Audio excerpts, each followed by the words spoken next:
Bear Butte has been a sacred place for thousands upon thousands of years. They pray with the pipe. I show them how to smoke that pipe.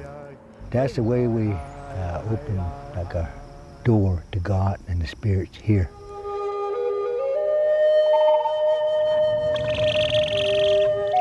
If you can think of a vision as a dream magnified 1,000 times, you can understand why, to believers, Bear Butte is a mountain as majestic as Everest. If the people have a sense of spirituality, this is the place for the people to come. For centuries, Native Americans have come to worship here, often spending days on the mountain deprived of food and water, seeking spiritual visions, seeking the spirits themselves. This is ours here. Bear Butte. It belongs to Cheyennes. Sitting alone on the northeastern edge of the Black Hills of South Dakota, Bear Butte is to Cheyenne Indians what Mount Sinai is to Jews and Christians. And Sweet Medicine would be the equivalent of Moses. And it is here, inside a cave, the Cheyenne prophet Sweet Medicine is said to have received the 4 commandments that govern the Cheyenne people. You must not kill, you must not steal, you must not commit adultery, you must not marry within your own family. With the 4 commandments, Sweet Medicine prophesied the 4 races of people, symbolized now by prayer flags. It's a reminder that when you come to pray, you pray for all the people, the red, the white, the yellow, the black. When that man went in that cave, there was all nationalities there. There wasn't just the Indian or there wasn't just the Cheyenne. It was all nationalities. It is for that reason Eugene Black Bear does what he does. If they wanted me to bring them up, I'll bring them up here. Black Bear is a Cheyenne elder who leads people. Makes you feel quiet inside, you know. Many of them non-Indians on spiritual journeys to Bear Butte. That's one of the reasons I really appreciate the Native American way, is there's such a connection with nature and Mother Earth and Father Sky. Up there, it's not easy to sit for 4 days with no food and no water. But that is exactly what more and more people are doing, experiencing so-called vision quests in the Native American tradition. My prayers opened doorways to other realities so that I could see more about the big picture of life here on this Mother Earth, this planet. Stephen Lawler, who claims 1/16 Indian blood, spent 4 days on Bear Butte without food or water, participating in this truly sacred Indian ritual. I wouldn't come here if I felt that my presence here had any impact on their people or their culture. But on the other side of the mountain, there are those who see the emergence of non-native worshipers as nothing less than a cultural invasion. It's just the idea within the last, I'd say 5 years, in my personal opinion, we've seen an influx of non-Indians coming into our culture.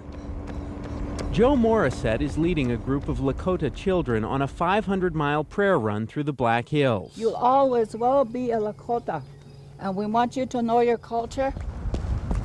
The goal of the run is to reconnect Indian kids with their heritage, a goal that's hard enough, according to Joe Morissette, without having to share it. I myself am really against the non-Indians coming up to our sacred places and actually, doing our inipis, our sweat lodges and stuff. I am adamantly against that myself.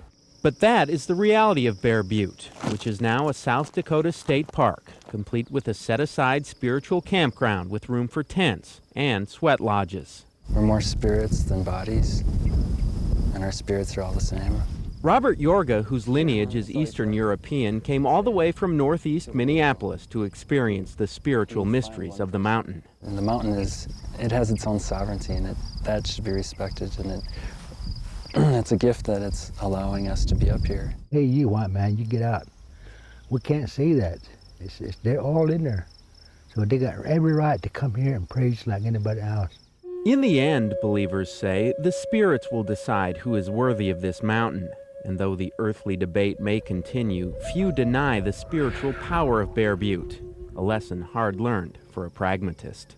We decided we were going to climb to the top of Bear Butte and take some pictures up there. Before doing so, we got a blessing from a Cheyenne spiritual leader who said, before you go up there, just remember, you're going to be climbing on my cathedral, so please be very careful.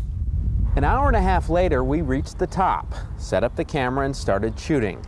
But after only 4 shots, the camera completely died. and ate up every tape we put in it. So we walked back down humbly, went into Rapid City and asked the NBC affiliate there if we could please borrow one of their cameras. They gave us one, which is the camera you're looking at right now. As we started shooting an interview with a spiritual woman named Ellie Fable, well, here's what Ellie looked like. Well, in all the years I've been here, I've never seen a camera go up there. The camera fogged up completely for no reason whatsoever. We asked the spiritual leader, what's going on? 2 cameras in 2 days? He said, someone just doesn't want you here. 4 hours later, with the lens still fogged, we left to return the camera to Rapid City. When we got there, it had cleared completely. You were brave, I must say. We didn't go back. But you see miracles, what they call miracles.